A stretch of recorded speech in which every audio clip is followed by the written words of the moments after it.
Pertama, dalam bab rezeki, akidah dahulu didahulukan. I'tiqad kita rezeki itu daripada Allah semata-mata. Titik satu.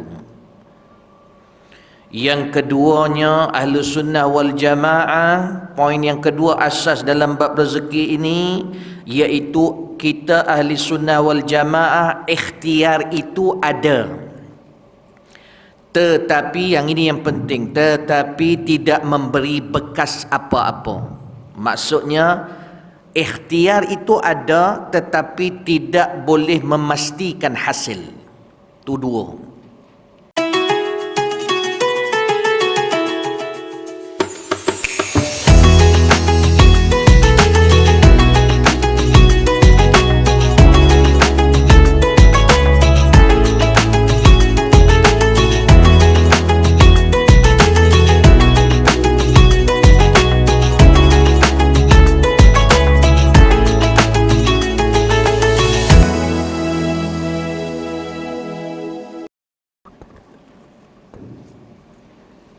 الفاتحة.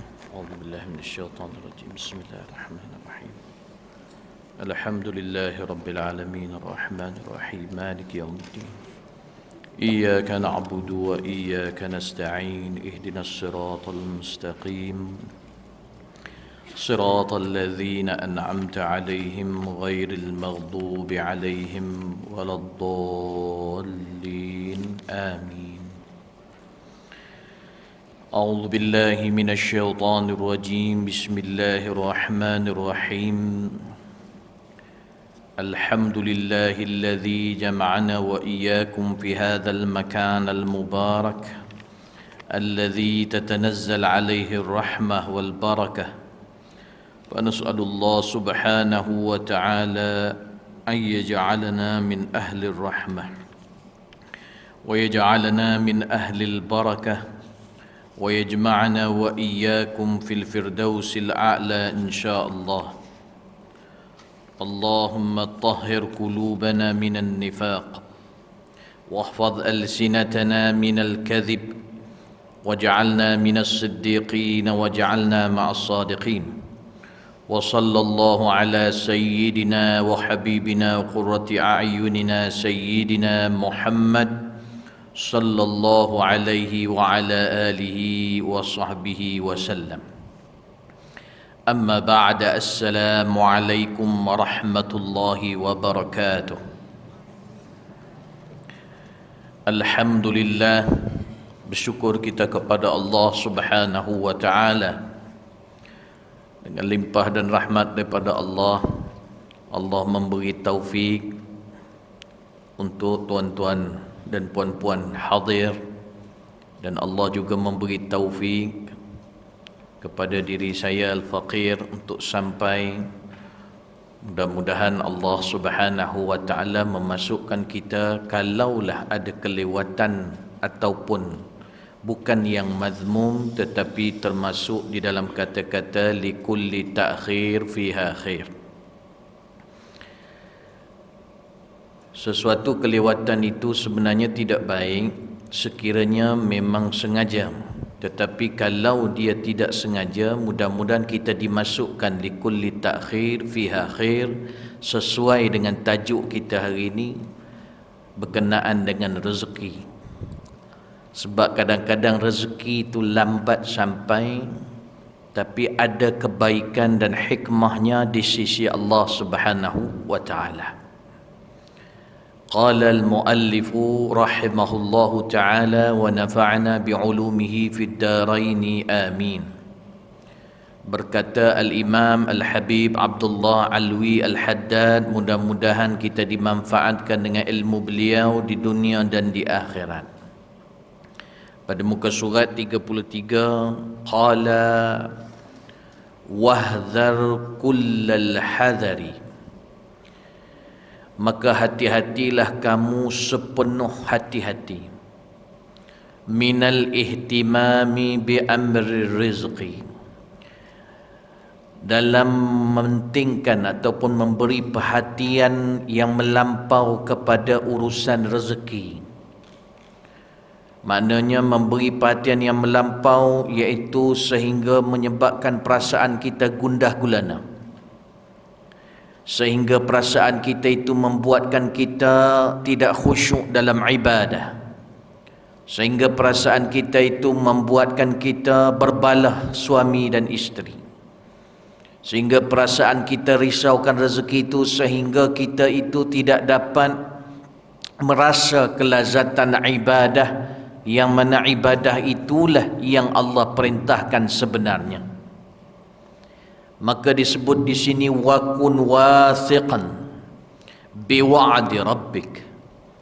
Maka jadilah kamu orang yang yakin dengan jaminan Tuhanmu, wa takaffulihi bika, dan Allah, dan yakin dengan pemeliharaan Allah dengan kita, sebagaimana firman Allah Subhanahu wa taala dalam Quran, a'udzu billahi minasyaitonir rajim, wa ma min dabbatin fil ardi illa 'alallahi rizquha.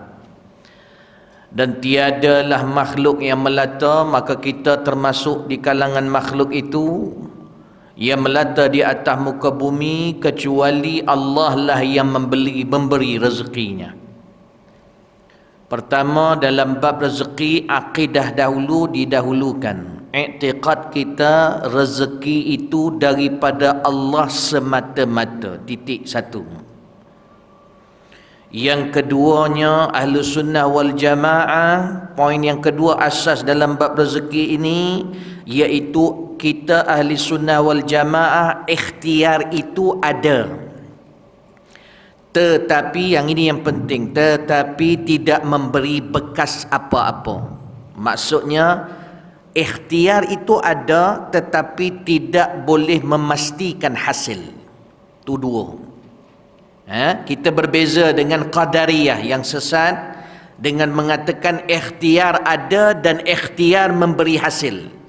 Tidak. Berbeza pula kita dengan Jabariyah, sebab Jabariyah kata tidak ada ikhtiar, semua daripada Allah Subhanahu wa taala. Ikhtiar kita tidak ada. Tak. Jadi mungkin ada orang bertanya, kalau begitu apa faedahnya Ustaz? Maknanya kita ada ikhtiar tapi ikhtiar tak beri hasil. Dah, jangan silap faham, ada beza. Bagi yang berpegang ikhtiar itu langsung tidak ada, tidak betul. Sebab dalam Quran Allah ada tunjuk tentang ikhtiar manusia. Contohnya, wa allaisa lil insan illa ma sa'a.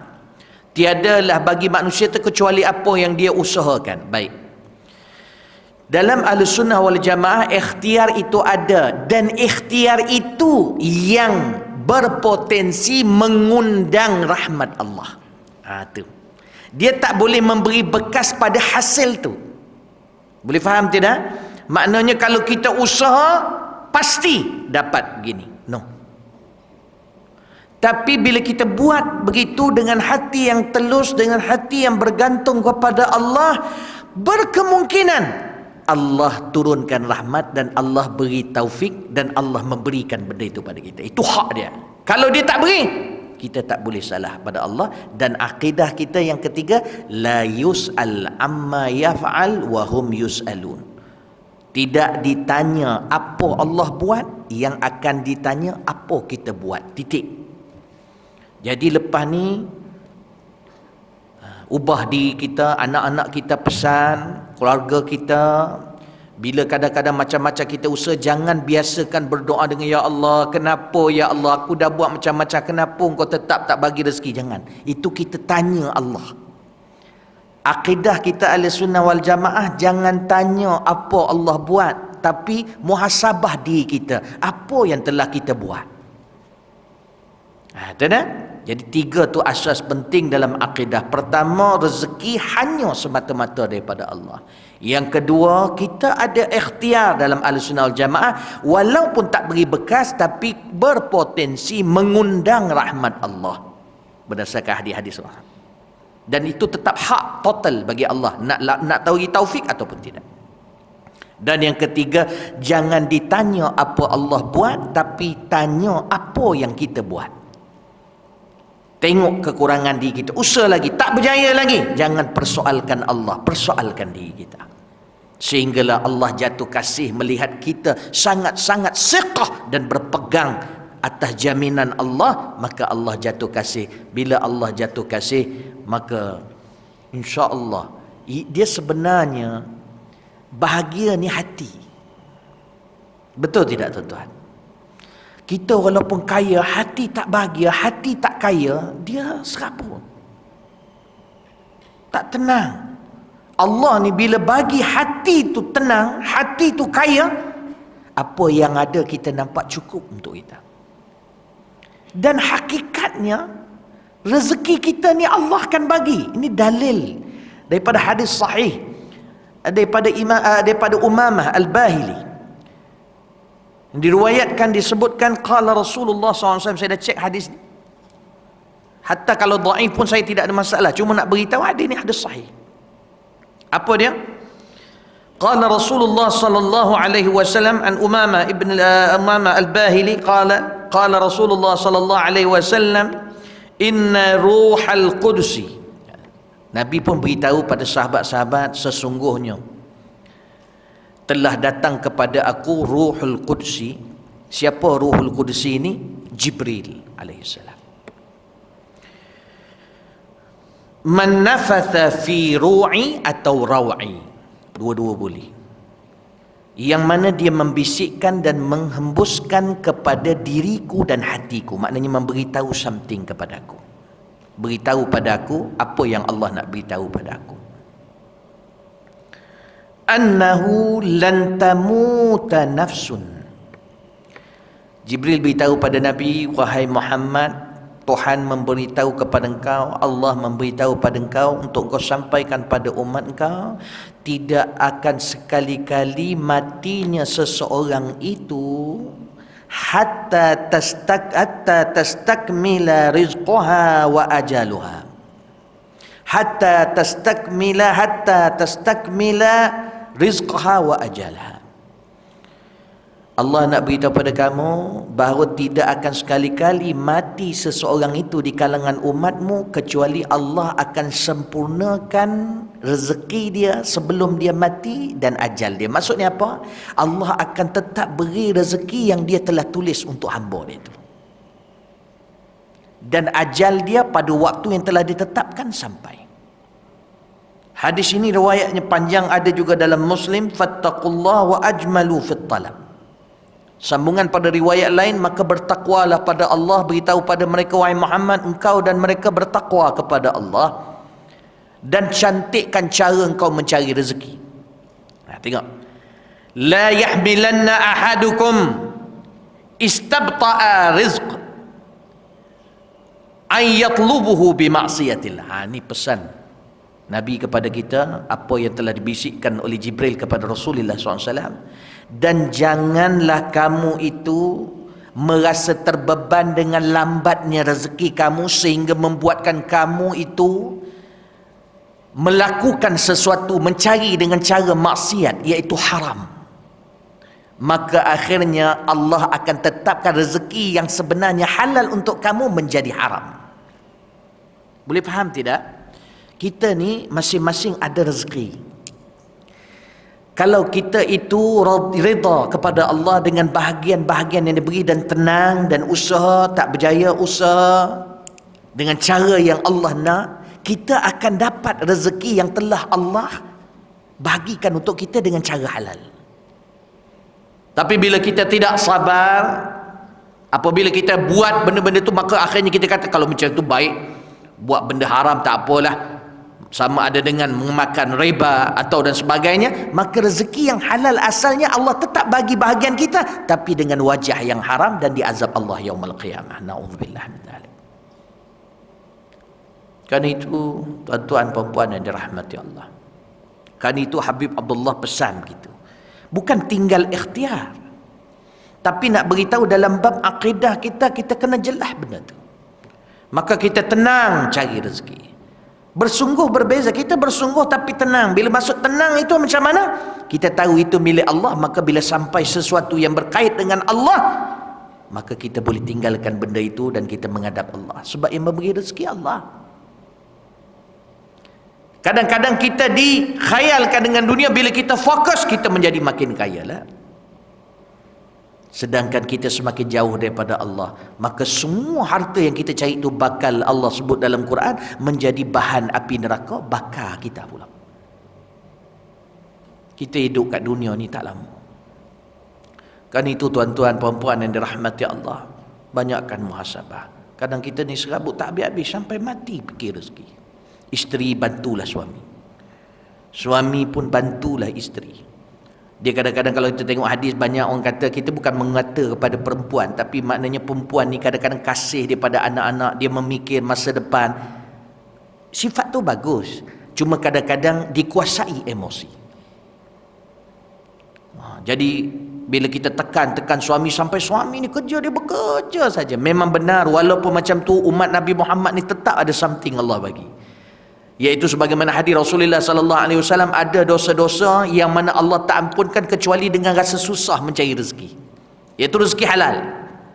Tapi jangan sampai suami tu sampai lupa Allah. Sebab nak berikan apa yang kita nak. Kadang isteri, masya-Allah, bila sampai waktu hari jadi tak dapat hadiah. Sampai anniversary suami bagi pun gelang getah. Kadang tu merajuk moncong kat rumah. Pergi ke dapur, buka pula radio. Patah hatiku membawa derita. Lagu pun tak membantu. Merajuklah diri, merajuk diri tak tentu haluan. Suami kat luar tu,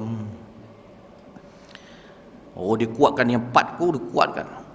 Ku harap janjimu, ku harap janjimu bahagia selalu.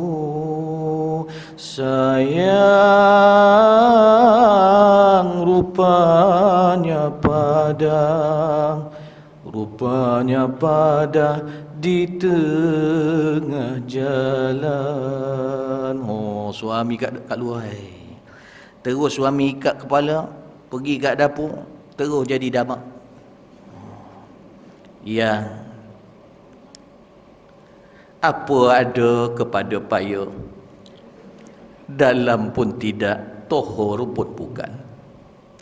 Apa ada kepada saya, kaya pun tidak, masyhur pun bukan. Dah merajuk pula suami dah. Korang ni semua serabut pasal benda tu. Jadi drama pula kat rumah. Tenang, buka Quran. Kadang-kadang kita ni buka something tak kena. Allah tak beri petunjuk dengan isyarat yang ada di keliling kita. Kadang ada orang Allah beri petunjuk, dia rasa tension, tak dapat itu, tak dapat ini, makanan sikit, apa sebagainya, tiba-tiba dia buka Quran, keluar ayat Allah Subhanahu Wa Taala, keluar bacaan Al-Quran. Tapi kena tengok apa yang dia biasa sebelum tu. Kalau dia memang biasa membaca Al-Quran, Allah kasih dia, Allah kembali. Kan itu Allah sebut dalam satu hadis kursi. Allah sebut dalam satu hadis kursi yang mana disebutkan di sini, kita syarahkan dulu ayat ini. Wa anta min jumlatid dawab, kamu itu daripada golongan binatang yang melata, haiwan yang melata, kehidupan yang melata. Fashtaghil bima talab minka minal amal lahu amma dhamana laka minar rizq. Maknanya permintaannya darimu iaitu amal-amalmu untuk dia. Fa inna maulaka la yansaka, Allah ni tak pernah lupa kita. Wa qad akhbaraka anna rizqaka indahu, dan Allah dah beritahu kan dalam Quran, rezeki kamu semua ada di sisi dia. Wa amaraka bi talabihi, dan Allah perintah untuk kita cari rezeki itu dengan cara macam mana? Minhu bil ibadah, dengan ibadah. Kan Allah sebut dalam Quran apa dia? Ayat tu dikata apa? Qala ta'ala fabtaghu 'indallahi rizqa wa'buduhu washkuruhu. Kemudian dalam ayat yang lain dalam surah Az-Zariyat, wa ma khalaqtul jinna wal insa illa liya'budun. Kita selalu sampai situ aja. Kalau bab rezeki ni kena sambung sikit. Ya nah. Wa ma khalaqtul jinna wal insa illa liya'budun ma uridu minhum min rizqin wa ma uridu an yut'imun innallaha huwar razzaq wa innallaha huwar razzaq dzul quwwatil matin. Allah nak beritahu di sini, Allah tak ciptakan kita ni kecuali untuk ibadah. Kan itu, masa saya mengaji dulu, ada satu hadis kursi dibaca oleh guru saya. Ketika tu yang baca hadis itu, tak silap saya, guru Syekh Amru ataupun Syekh Wisam, yang mana dia sebut tentang hadis Qudusi. Allah Subhanahu Wa Taala kata apa kepada hamba-hamba dia?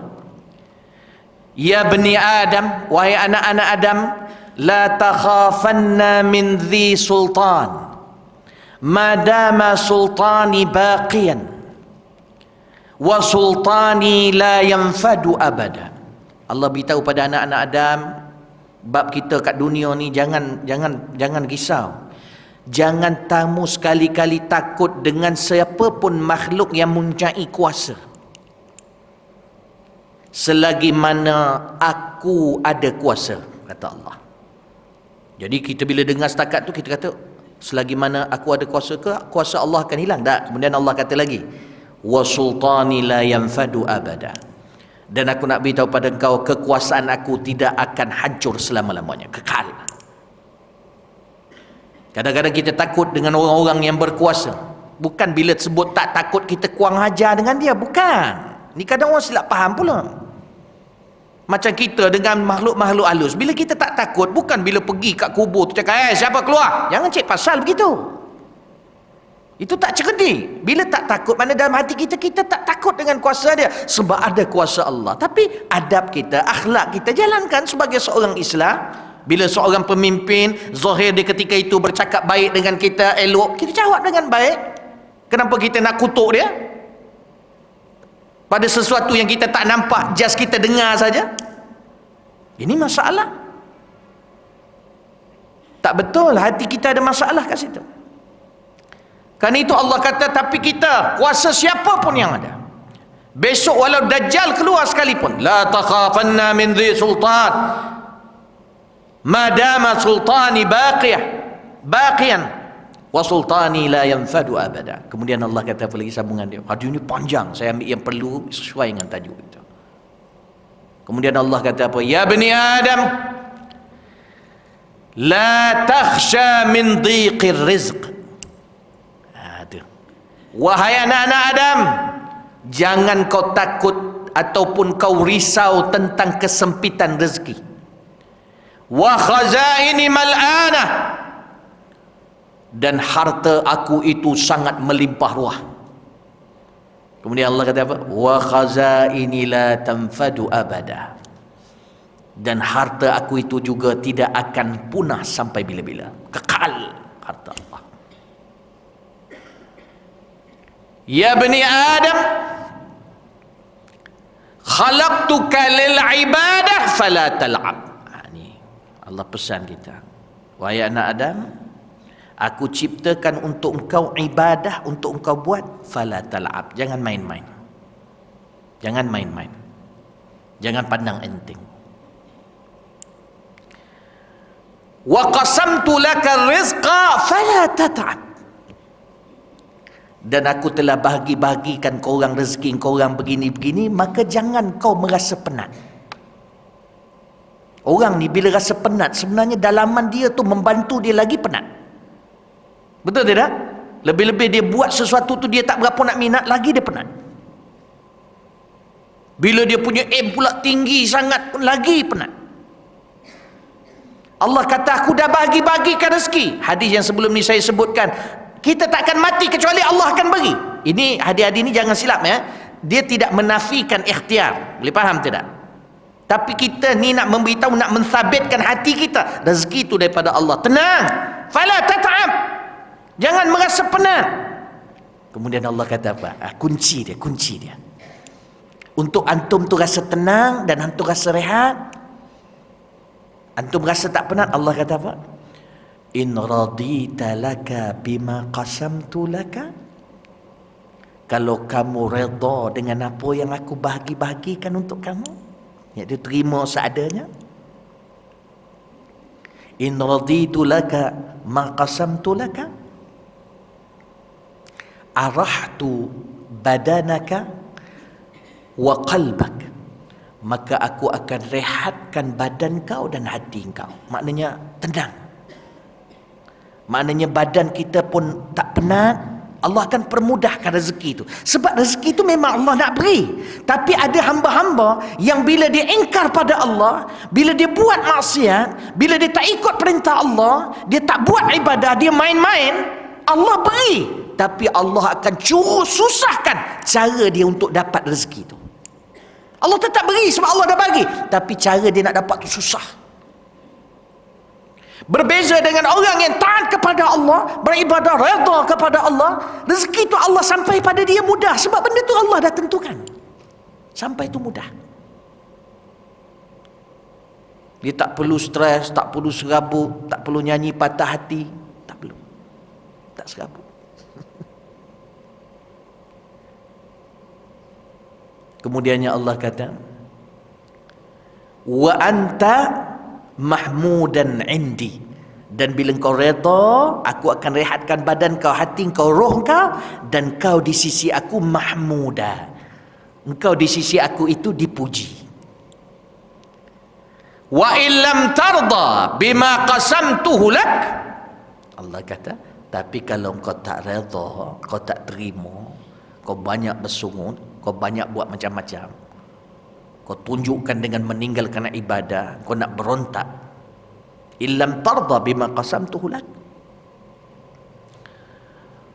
sa'usallitanna 'alaika dunya, maka aku akan menyebabkan dunia menguasai kau. Hatta tarqudu fil barri kama yarqudul wuhush fil barri, sehingga engkau tu serupa macam binatang liar yang mencari rezeki. Wuhush ni binatang liar. Dia ni sifat binatang liar ni, dia kemaruk tau. Bila dia nampak tu dia buru mangsa dia, dia nak terkam, dia buat apa saja. Maknanya dia akan langgar apa saja, dia akan menaik orang, dia akan menaik makhluk lain, dia akan, ini wuhush. Maknanya jadi ganas, jadi menganiaya orang, jadi zalim orang, jadi sakiti orang dengan dia nak dapat rezeki yang hakikatnya telah dibahagikan Allah, dan dia boleh dapat sebenarnya dengan cara yang elok dan halal, tapi Allah buat begitu kerana dia tu tak redha dengan apa yang Allah beri pada dia. Akhirnya dia dapat sepatutnya halal, jadi haram semua. Memang rezeki dia, tapi haram. Maka Allah akan azabkan dia di akhirat. Kemudian Allah kata di akhir hadis kursi itu, ya bani Adam, inni laka muhib. Allahu Akbar.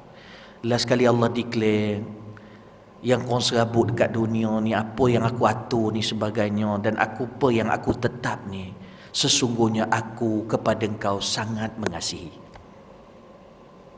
Ya bani Adam, inna laka muhib.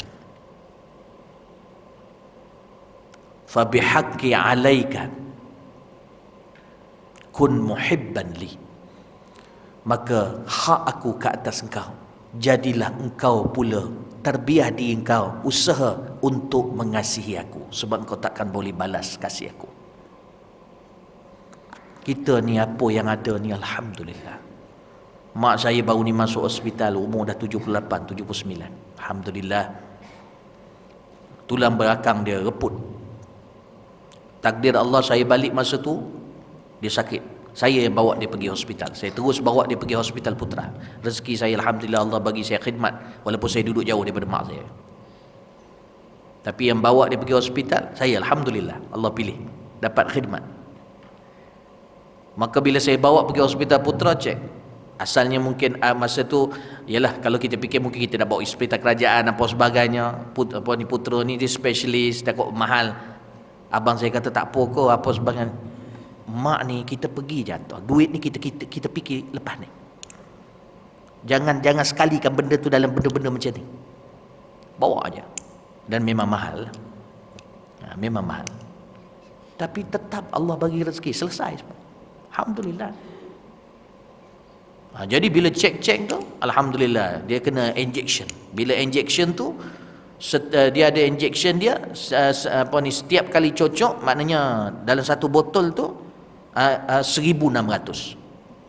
Untuk tulang belakang dia tu, dia penuh balik. Dia dah berlubang-lubang tau, macam reput tu orang panggil.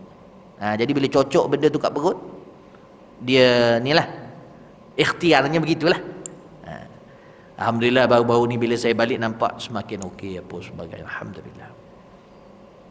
Cuma nak beritahu, nak ceritanya bila dalam keadaan begitu, bila kita jumpa mak kita apa sebagainya, nampak bila dia bercerita, dia bercakap apa sebagainya. Maknanya dia kata, subhanallah, dulu mak cukup risau begini, risau kau orang ni nak makan apa besok, apa sebagainya. Tapi mak pun tak sangka, mak ni ada kerja, mak saya kerja kerajaan, dia guru bahasa Inggeris.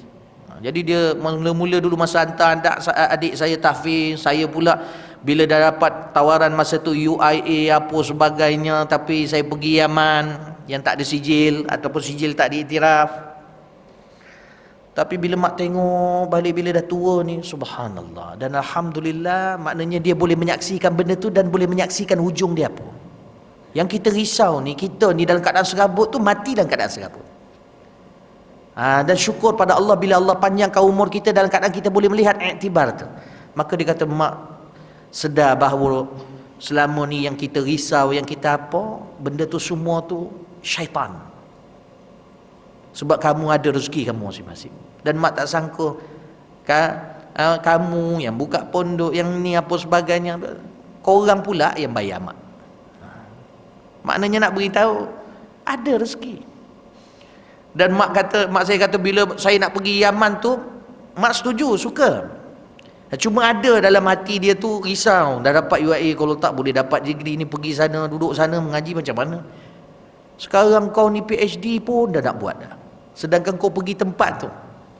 Saya pergi sana, lepas tu Allah takdirkan perjalanan saya ke Mesir, saya dapat degree, dapat pengkhususan fatwa, dapat master, kemudian PhD ni tengah duk buat. Walaupun tak tahulah, saya rasa saya tak habiskan kot PhD ni, sebab masa tu, bukan sebab putus asa atau sebagainya, tidak.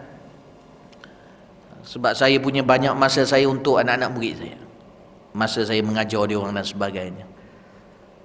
Khairlah, tengoklah macam mana atas ketentuan Allah SWT. Sebab saya ni biasanya fighter, saya takkan mengalah sampai habis. Cuma kadang-kadang ada benda yang tidak kena dengan ahli sunnah wal jamaah, tu jadi masalah sikit. Sebab sekarang ni setengah di UU kita banyak yang menguasai tu orang-orang yang lebih kepada cenderung kepada fahaman yang di luar ahli sunnah wal jamaah. Yang lebih-lebih pada bid'ah ni lah, itulah ini, sikit-sikit bid'ah, sikit-sikit bid'ah, jadi susah. Jadi bila kita berdebat, bila dia dah bengang apa sebagainya, tu yang menjadi masalah tu. Jadi kita ni diajar tok guru kita tak bergantung pada makhluk. Tengoklah macam mana. Ala kulli hal, nak beritahu orang-orang bila dah macam tu dia nampak, dan dia rasa tenang. Baru ni dia tanya macam mana mak punya harta ni, tak banyak pun mak saya punya harta, alhamdulillah. Harta kat Melaka ni, apa ni sebagainya, mak tak payah serabut dah mak. Orang cadangkan, mak kumpulkan adik-beradik, mak aturkan aja. Tu lebih baik, sebelum mak tiada, mak bahagi-bahagikan ajalah, supaya mak tak serabut, tinggalkan rumah ni je. Maknanya lepas tu jadi rumah pusaka. Tengoklah nanti adik-beradik mak tak perlu risau, anak-anak mak mengaji agama, insya-Allah kita tak bergaduh pasal harta ni, dan kita ikut hukum-hukum Allah Subhanahu Wa Taala. Dirisaulah. Lepas tu ada pula satu tanah tu pula, bila orang dulu beli, orang dulu beli ni tak ada surat tau. Jadi nak tukar nama tu tak tukar-tukar, sampailah turun pada nama anak cucu dia. Cucu pula duduk Kuala Lumpur. Jadi bila jumpa apa sebagai tak setuju, sebab masa tu beli murah, dia tak nak pula tukar nama, padahal perjanjian dulu tu dah jual, dia nak harga sekarang. Ni orang-orang jahil payah.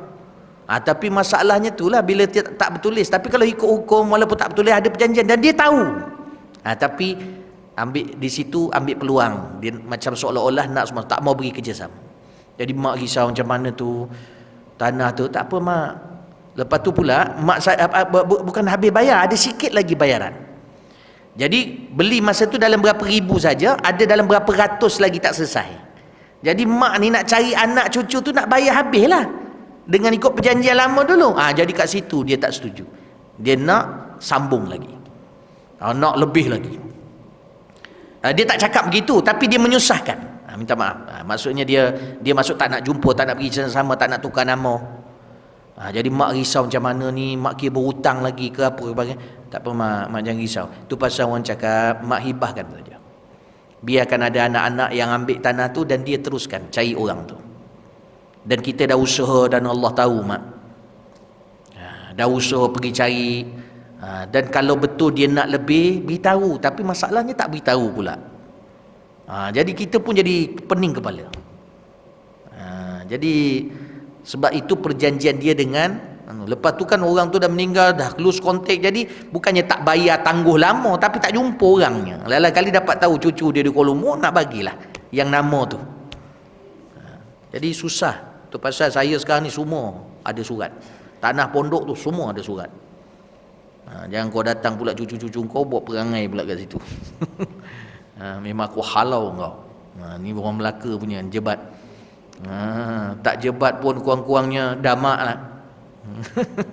Itu pun damak dah merajuk, dah tinggal meresing. Tu yang dia cakap pantun tu tadi. Jadi tuan-tuan yang dirahmati Allah, saya ambil lagu-lagu lama tu sebab kan orang lama Melaka sini. Baik. Maka disebutkan di situ, ingat tu hadis kursi tu, subhanallah, inni muhibbun laka, ana muhibbun laka. Allah sayang kita tuan-tuan. Jadi jangan risau, jangan stres. Sebab rezeki kita. Dan kita ikhtiar, Allah tengok dengan cara yang elok. Kemudian kita bertawakal kepada Allah Subhanahu Wa Taala. Ya? Baik. Maka disebutkan apa dia? Amma tarahu subhanahu yarzuqul kafirin. Mungkin timbul persoalan. Amma tarahu subhanahu wa ta'ala yarzuqul kafirin bihi alladhina ya'buduna ghairah. Kadang-kadang dalam hati kita terfikir, tidakkah kamu nampak, kita ni kadang-kadang, apakah kau tidak melihat bahawa Allah Subhanahu Wa Taala beri juga rezeki pada orang kafir yang menyembah selain daripada dia? Mana tak menyembah Allah Subhanahu Wa Taala dapat rezeki juga. Fatarahu la yarzuqul mu'minin alladhina la ya'buduna siwa. Dan kita kadang-kadang dapati, kita nampak ada orang-orang yang menyembah Allah Subhanahu Wa Taala, bukan Allah tak beri rezeki. Kena faham kat situ, rezeki dia tak sebanyak kafir tu. Ataupun rezeki dia tak sebanyak orang yang zalim tu. Maka macam mana? Wa yarzuqul 'asina lahu wal mukhalifina li amrih. Tapi orang yang engkar pada Allah, yang lawan perintah dia, dapat banyak. Awala yarzuqul muti'ina lahu al mukthirina min dzikrihi wa syukrih. Kenapa Allah tak beri orang-orang yang taat dan orang yang memperbanyakkan zikir dan bersyukur pada dia itu rezeki yang banyak? Ni orang panggil rezeki harta lah, yang kita nak faham. Jadi kat sini kena faham. Kan itu nak kata Allah ni daripada awal dia dah aturkan. Dan bukannya tak ada orang mukmin yang kaya. Dan bukannya semua mukmin tu kaya, ada yang miskin. Tapi mungkin realiti kita sekarang ni, kita tengok orang Islam tak kaya, betul tidak? Contoh banyak yang tak kaya lah. Susah. Jadi macam mana persoalan? Maka di situ sebenarnya Allah Subhanahu Wa Taala bahagikan li hikmatin. Ada hikmah dah. Sebab apa? Kekayaan ni boleh meralitkan kita. Bahkan Allah sebut dalam hadis sebelum ni kita baca, Allah cipta dunia ni, lepas tu Allah tak pandang. Maknanya dunia ni di sisi Allah tak sampai pun sebesar, nilai dia sebesar sayap nyamuk di sisi Allah. Sebab kita ni semua akan kekal besok dalam syurga Allah Subhanahu Wa Taala. Dan apa yang ada sebenarnya cukup. Kita ni bukan tempat ni kekal. Betul tidak? Akan mati. Baru ni pembantu rumah mak saya dulu masa saya kecil, mak saya ambil pembantu rumah Kak Jamaliah nama dia, meninggal. Kena kanser. Saya pergi ziarah dia, alhamdulillah dapat ziarah dia, besok dia meninggal. Kak Jamalia tu, ya Allah, daging kicap dia paling saya suka sekali. Masa saya kecil, umur 7 tahun tu dia jaga saya. Dia orang Malaysia lah Kak Jamalia. Dia duduk kat payung pun. Sakit, bengkak-bengkak badan dia. Dia kena kanser. Kanser apa saya tak pasti. Kanser perut ke kanser apa saya tak ingat. Tapi kanser. Tahap 4. Dekat hospital saya pergi ziarah. Balik tu, masa tu kat hospital dia boleh bercakap lagi. Masa saya sampai tu dia menangis. Lepas tu bila saya doa dia nangis lagi. Berkasih Fatil. Dia panggil saya adik. Terima kasih adik. Sampai tua panggil saya adik. Dulu dia panggil saya adik. Adik saya yang bongsu tu lahir tu lambat. Tiba-tiba keluar dia. Maknanya ada adik punya aku. Asalnya saya bongsu, jadi dia masa jaga saya tu, adik saya tu tak keluar lagi. Jadi dia panggil saya adik lah, ingat saya last. Adik. Dia doa apa sebagainya. Dia kata, Kak, akak jangan risau, akak dulu jaga saya. Saya tak lupa akak. Saya akan doakan akak. Saya ada pondok, apa amal saya apa sebagainya, saya doakan. Mudah-mudahan akak Allah Subhanahu Wa Taala ampunkan segala dosa apa semua. Suka dia. Itu rezeki dia sebab dia kerja ikhlas semua. Dia sayang saya, sayang semua. Kita kadang tak tahu tau. Kadang kita ni dekat akhirat nanti kita tak tahu. Kerana itu banyaklah berbuat baik dengan orang dengan ikhlas. Allah akan jadikan sesuatu yang besar, kita tak tahu. Rupanya ada orang yang boleh membantu kita besok. Saya tak kata saya, tapi maknanya dalam hal keadaan sekarang ni, kita dengan pondok, dengan pengajian, kita niatkan semua orang yang membantu kita, lebih-lebih mak kita, pak kita, pembantu kita, doakan. Dan dipermudahkan, dia meninggal pun mudah. Alhamdulillah. Masa saya sampai tu, dia telefon nazak, masa tu dia tak boleh bercakap. Bila saya sampai-sampai tu, anak dia ada kat tepi tu, anak perempuan dia. Maka bila saya tengok, saya kata, cuba abang pegang hujung kaki. Sejuk. Dia kata, sejuk Ustaz. Cuba pegang perut dia, keras ke tidak? Dia kata keras. Ya khair insyaAllah. Baca Yasin, doakan. Sebab bila perut ni keras, sebelumnya tak keras, kaki sejuk, ruh tu dah sampai ke bahagian perut. Dia dah naik. Nanti dia akan sampai kat sini, dia tak boleh makan dah. Masuk keluar, masuk keluar. Dan memang betul. Dia kata bila masuk air, keluar. Air pun tak masuk, keluar. Maknanya dah sampai situ. Besok tu dia meninggal. Jadi tuan-tuan yang dirahmati Allah, kita tak tahu. Kerana itu Allah Subhanahu Wa Taala kata, mintalah doa pada siapa pun, pada lidah siapa pun, sebab engkau takkan tahu di manakah, di lidah siapa yang Allah aminkan, iaitu yang Allah kabulkan. Jangan sombong. Hatta kita ada ilmu ke, hatta kita ni orang hebat ke, pakai serban besar macam ni ke, jubah, ataupun kita orang kaya ke, ada kedudukan, pangkat, kita kenal ramai ustaz, tapi kita tak pasti ustaz yang mana kita kenal dia kasih kita. Tak semua. Ada yang datang tu dia tak kasih mana pun, dia cari duit, cari rezeki dia. Kita tak tuduh, tapi tak salah pun dia, sebab dia mencari rezeki dan rezeki tu halal. Kita tak salahkan, tapi kadang tu dia tak ada link pun kita, tak ada kasih pun kita, tidak balik tu mendoakan kita, tak ada. Dia habis-habis kat situ, dia balik lupa. Kita tak tahu. Dan kadang-kadang orang-orang miskin yang kadang-kadang tepi jalan kita bantu, dia tanya nama kita, dia ucap terima kasih, silap-silap dia ingat benda tu dan dia mimpi, dia doakan kita, dia doakan kita dan dia doakan kita. Sampai dia mati dia doakan kita. Mungkin kita dekat syurga besok, masalah kita besar, dia yang bantu kita. Kita tak tahu. Jangan sombong dengan rezeki kita, dan yakinlah rezeki ni Allah bagi. Jangan terlampau ihtimam bi amri rezeki. Jangan terlampau, ya. Kita habiskanlah perenggan ini. Disebutkan wa'lam, jawapan dia wa'lam annahu la haraja 'alaika fi talabir rezeki. Maknanya tidak ada masalah dalam Islam nak cari rezeki, itu tak ada masalah. Bil harakat zahirah, dengan harakat yang zahir ni, 'alal wajhil ma'dzun laka, dengan cara yang diizinkan oleh syarak, fihi syar'an, wa innamal ya'su wal haraju, yang menjadi peduli, yang menjadi masalah fi adami sukunil qalbi, hati tu masalah dia, yang hati tak tenang, dan penumpuan yang melampau, wa tirabihi, gelisah, wa mutaba'atihi li awhami, dan dia terlalu ikut perasaan dia, emosi dia. Itu yang menjadi masalah. Karena itu tuan-tuan yang dirahmati Allah Subhanahu Wa Taala, Ingat ya, dalam perjalanan tadi kita ingat mula-mula akidah tadi kan. Lepas tu kita dah baca apa yang hadis kursi itu, dan last kali saya nak beritahu di sini, sekalikan dia rezeki ni kalau nak cari dia kena jalan maknawi, jalan hissi. Antaranya disebut para ulama kita jalan maknawi dan jalan hissi. Kalau jalan hissi, anggota kita, maknanya kita bekerja, betul? Okey, itu normal.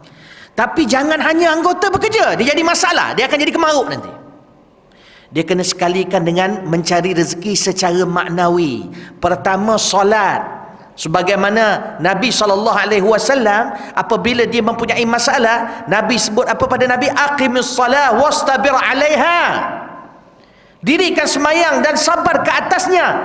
Dan aku tidak mahu daripada engkau rezeki, dan akulah yang akan memberi rezeki, kata Allah kepada Nabi Muhammad SAW.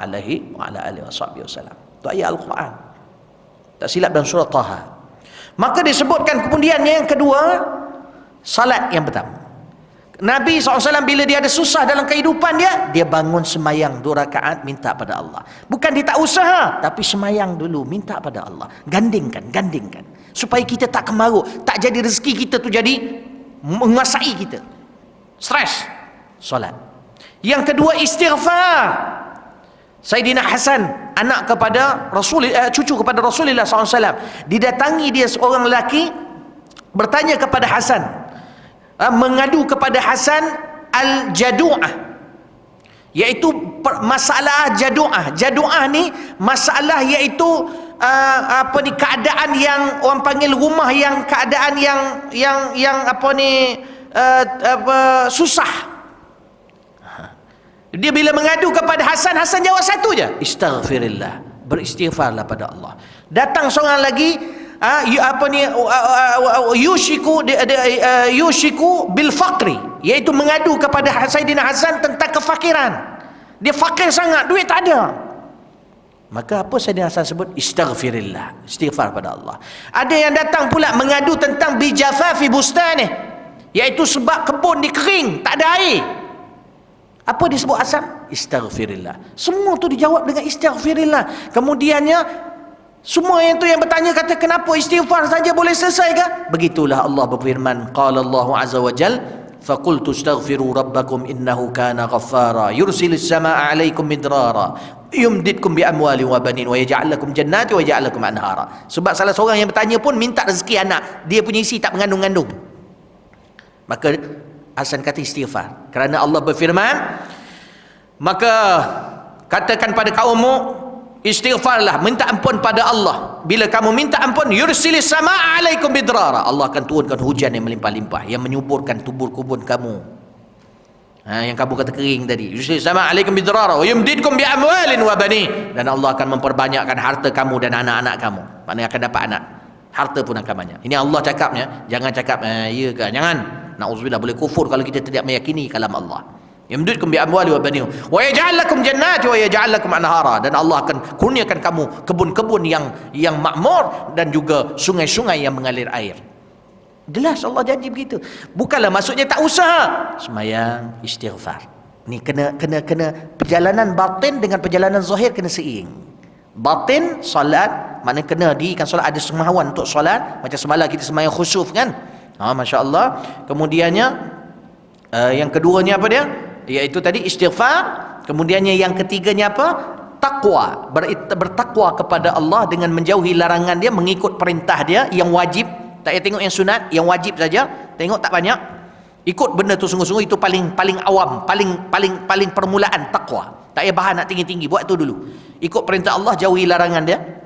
Kemudiannya apa? La haula wala quwwata illa billah.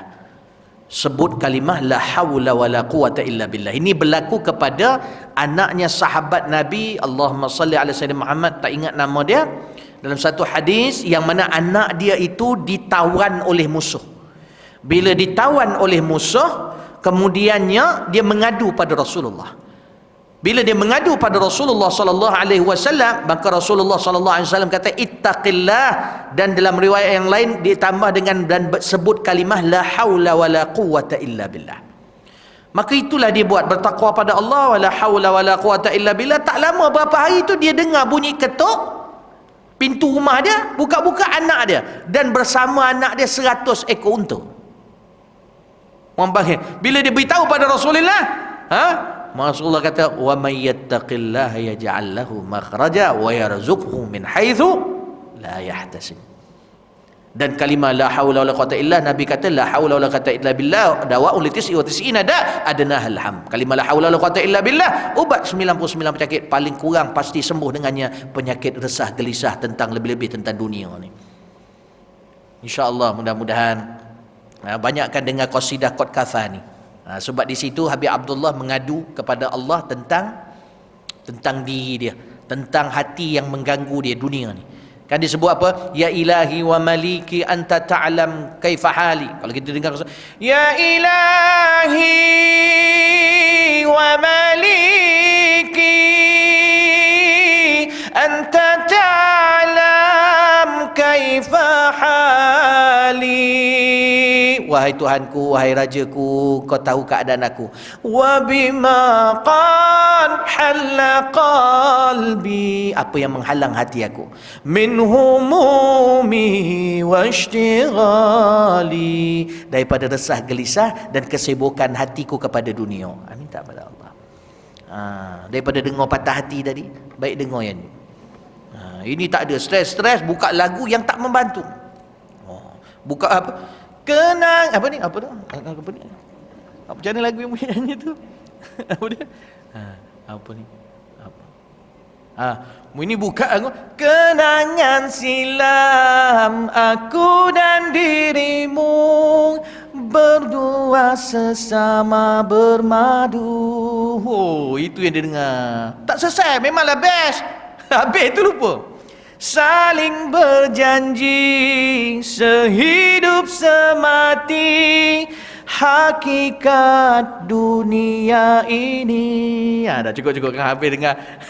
Itu kan zaman-zaman dulu punya. Aku hafal tu. Ini contoh. Tapi kadang-kadang kita gunakan juga lagu tu sebab nak tengok isi dia. Sebab apa isi dia tu kita kenenkan pada pada masalah hidup kita sekarang. Sebab lagu-lagu orang dulu dia ceritakan hal tau. Dia hal keadaan. Dan khayalnya cinta masa tu. Itu yang contohnya macam apa ni? Tuhanku dalam termanggu ku sebut namamu. Dia ada makna tu. Tapi yang dah kemudian ni lain sikitlah. Yang kemudian ni banyak khayal aja. Tuhan juga. Tuhan tolong lembutkan hati dia. Ingat minta Tuhan ampunkan dia ke? Minta Tuhan apa? Rupanya untuk cinta juga. Allah, semua untuk makhluk. Cukup-cukuplah. Maka dengar qasidah-qasidah macam tu. Kadang-kadang kita dengar macam apa contoh qasidah yang tarim tu apa kan? Ya tarim, ya tarim, ya tarim, ya tarim, syai' lillah, syai' lillah, syai' lillah, syai' lillah. Itu sebetulnya betul. Ada yang sebut syairillah, itu dia ubah pada qasidah asal. Kadang kita dengar kan, syairillah, syairillah, macam ra dah. Ada syairillah sebenarnya tu. Tak apalah tu. Antum pun tak biasa dengar, tapi baik dengar begitulah. Lebih baik. Atau utamanya qasidah Habib Abdullah Al-Haddad, para ulama kata buku-buku dia tulis dalam keadaan dia leka. Itu pun bermanfaat pada kita. Ni dalam ilmu tasawuf lah. Tapi qasidah-qasidah dia karang qasidah tu dalam keadaan zauq dan rindu kepada Allah. Kerana itu dalam dia tu lagi. Itu pasal lagu-lagu dulu kalau kita tengok kan dia tengah feel buat lirik. Dia punya makna luar biasa tuan-tuan rahmati Allah. Jadi tak boleh dibandinglah dengan qasidah-qasidah para ulama kita. Mudah-mudahan Allah manfaatkan kita insya-Allah, dan insya-Allah kita sambung pada masa akan datang. Wa mimma yadullu ala kharabil qalbi. Wallahu ta'ala alam. Mudah-mudahan Allah manfaatkan kita. Ambillah yang berfaedah dalam apa yang saya sampaikan. Yang tak berfaedah letaklah tepi. Lagu-lagu tu tadi linkkan ajalah kepada maksud yang saya nak sampaikan. Mudah-mudahan ingat, yang paling kita kena ingat hadis kursi saya sebutkan tadi, dan poin saya sebut tadi dalam tauhid. Dan yang keduanya tadi poin kita, iaitu dalam kita asas kita tadi apa tadi? Yang ujung tadi? Asas ada dua tadi. Apa tadi? dalam mencari rezeki itu, iaitu kena batin dan juga zahir. Cuba praktikkanlah. Kita mengaji untuk itulah. Jangan dengar je balik tak praktik. Jadi masalah. Jangan praktik lagu tu dah cari pula. Buka Google lagu tadi ustaz nyanyi sedap lah. La ilaha illallah, itu yang kau cari. Aku tak suruh pun yang itu. Ni yang tu tadi, wallahu taala alam. A'udzubillahi minasyaitonirrajim. Bismillahirrahmanirrahim. Allahumma akhrijna min dhulumatil wahmi. Ya Allah, keluarkanlah kami daripada kegelapan keraguan. Wa akrimna bi nuril fahmi, dan muliakan kami dengan cahaya kefahaman. Wa aftah lana abwabal ilmi, bukakanlah kami pintu-pintu ilmu. Wa zayyinna bil akhlaqil hasanati wal hilmi, dan hiasi kami dengan akhlak yang mulia dan lembut. Allahumma ja'al jam'ana hadza jam'an marhuma. Ya Allah, jadikan himpunan kami himpunan yang dirahmati, wa tafarruqana min ba'di tafarruqan ma'suma, dan perpisahan kami selepas ini perpisahan terjaga dari kemaksiatan dan kemungkaran birahmatika ya arhamar rahimin. Wa sallallahu ala sayyidina Muhammad wa ala alihi washabihi ajma'in. Alhamdulillah rabbil alamin. Jadi yang baik datang pada Allah, yang lemah daripada diri dan dosa. Saya minta maaf salah bicara terkasar bahasa. Doakan di masa akan datang saya dapat sampai lebih awal dan jam dipermudahkan Allah. Wallahu taala alam. Assalamualaikum warahmatullahi wabarakatuh.